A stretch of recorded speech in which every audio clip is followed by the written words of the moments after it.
I want to thank you for joining me this week for this special message, Dare to be alone with God. What does it mean to be alone with God? It simply means making Him your best friend, forsaking every other thing and clinging to Him alone. It means always wanting to be with Him all the time in prayer, in reading His Word, and in worshiping Him. It means having Him as your priority all the time. When you are not in His presence, you don't feel complete. When you are not communing with Him, you feel a sense of loss. You feel out of place, and you are only happy when you are communing with Him. It means not wanting to offend Him, nor make Him angry in any way. It means not wanting anything to come between you and Him. You want Him to be happy with you always, and that decides what you do with your whole life. All you just want to do is to please Him and be in right standing with Him. When you read His Word, you want to obey it to the letter, not obeying some and disobeying others. You just want to love Him and be in His presence all day long. Do you know what?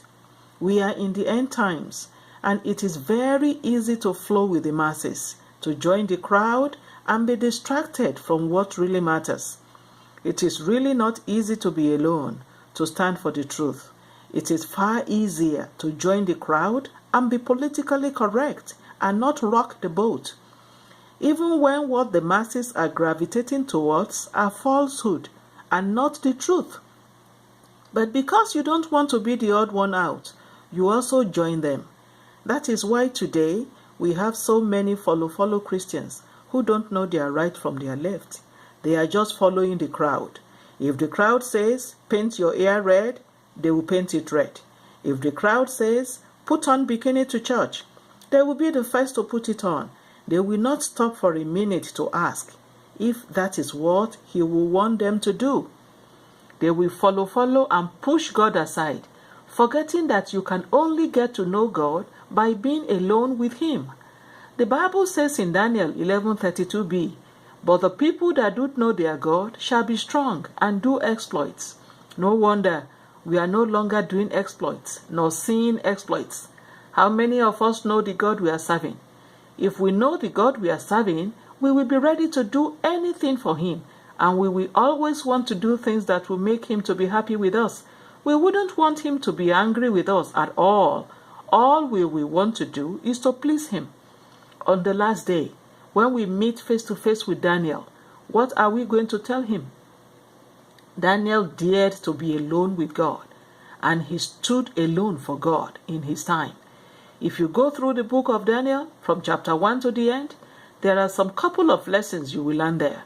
In Daniel chapter 1 verse 8, Daniel purposed in his heart that he would not defile himself with the portion of the king's meat, nor with the wine. I'm sure other so-called Christians in his time would have been making jest of him, that he didn't know how to enjoy life. In fact, they will be asking him, what is bad about eating this free food and drinking this free wine, Brother Daniel? Yours is too much. Why are you always behaving like a holier than thou? Bless the food and eat it, and let life go on. But Daniel did not answer them. He dared to be alone with God. No wonder, when God was looking for who to showcase to the world, He found Daniel. If you read Daniel chapter 6 from verse 5, where all his colleagues planned a coup to get him killed by making the king to sign into law a decree that would make Daniel to sin against God, he dared to be alone by praying as he has always done. If you have the time, you can read this story from Daniel chapter 6 from verse 5. Are you willing to dare to be alone with God, or do you still want to continue to follow the crowd? The choice is yours. Join me next week as we continue with part 2 of this topic. God bless you. Bye.